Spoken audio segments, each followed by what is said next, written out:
Welcome to today's explainer. Today we are going to solve a real-life home medical mystery. And the craziest part is, it might be happening right under your feet. We're turning our attention to those hidden, totally forgotten spaces beneath our floors, our crawl spaces. If you've ever stopped and wondered whether that dark, damp area underneath your house actually matters to your family's health, well, buckle up. Prepare to have your eyes opened. Let's kick things off with a stat that'll probably make you jump right out of your seat. 40 to 50%.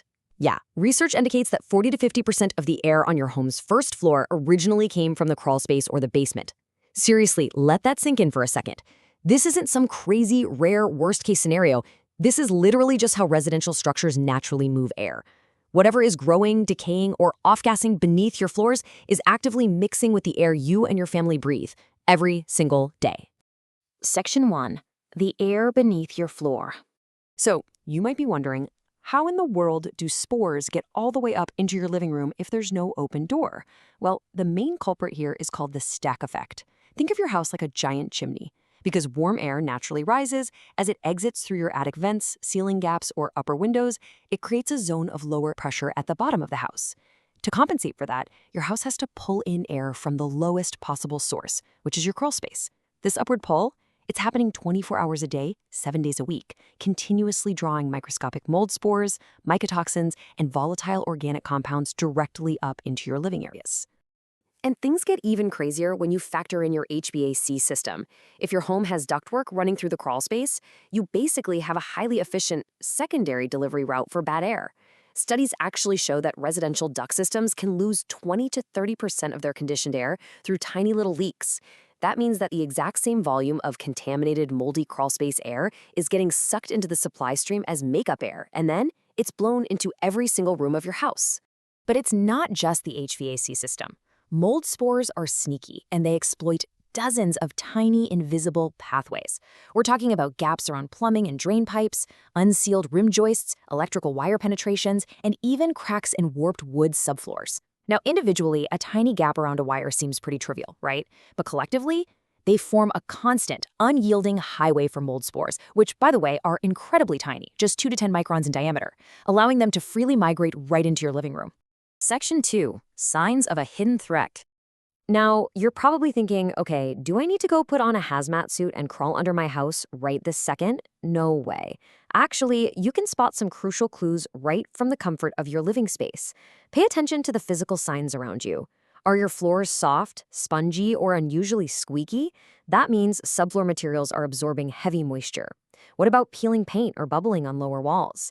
Condensation on your first floor windows during cold months, or even visible rust on floor-level metal like HVAC registers or door hinges. These aren't just quirky features of an old house. These signs point directly to structural moisture and highly probable active mold colonies thriving right below your feet. But the most crucial part of this whole puzzle is how it affects your health. Have you ever tried the home versus away symptom test? Let's say you, your kids, or your family members experience chronic congestion, persistent coughing, or frequent ear and sinus infections at home. But then magically, when you go on vacation for a few days, those symptoms clear up completely.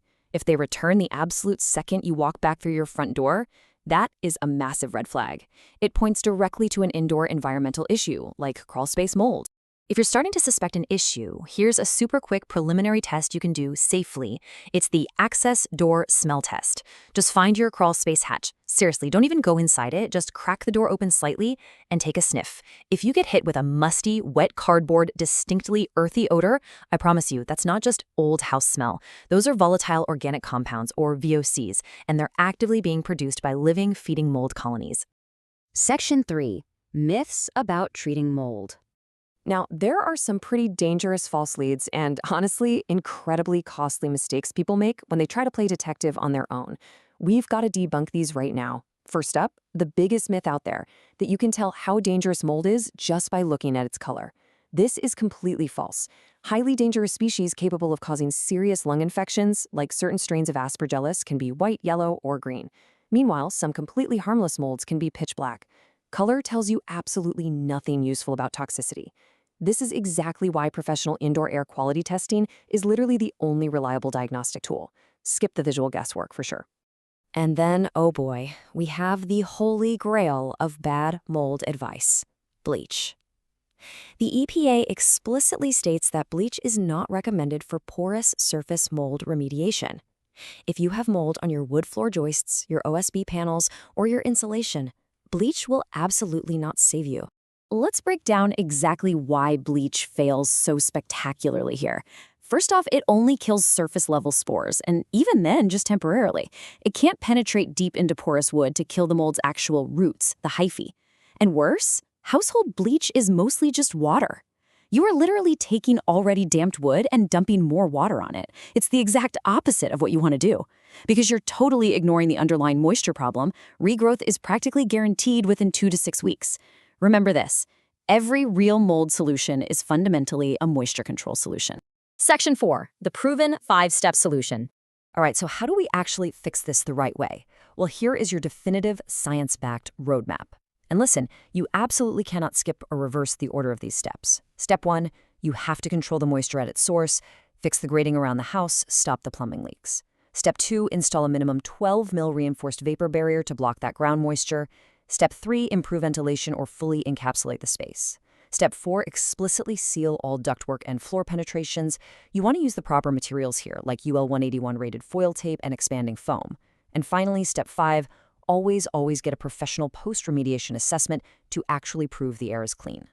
When we look at the data for long-term strategies, comparing ventilation versus encapsulation, the winner is pretty clear. Take traditional vents. For a long time, we thought outside air would just naturally dry a crawl space out. But in humid climates, traditional venting actually pulls in wet summer air and deposits all that condensation right onto your cool floor joists. It literally makes the problem worse. Full encapsulation, on the other hand, while definitely a higher initial investment, seals the space completely and provides excellent, guaranteed moisture control no matter what climate you live in. But whatever method you end up choosing, this right here is your absolute golden rule. Your target goal is to maintain relative humidity below 60% year-round, ideally below 50%. Hitting this specific metric almost always requires using a dedicated crawlspace dehumidifier, something like the Santa Fe Advance 2. When you keep the humidity consistently below this threshold, mold survival becomes physically impossible. You're starving the mold of the one single thing it cannot live without: moisture. Section 5, why you can't wait. Here's the harsh reality. Ignoring all this evidence doesn't mean the problem just hits pause. Mold never, ever stabilizes on its own. It's going to keep expanding as long as it has moisture and the cellulose in your home's wood to feed on. If you take early action, addressing the surface mold and sealing the space, you might be looking at $1,500 to $5,000. But delayed action, letting it slide for a few years, you're looking at $15,000 to $30,000 easily for structural wood rot and subfloor replacement. And honestly, that's not even calculating the severe compounding impacts on your family's daily health.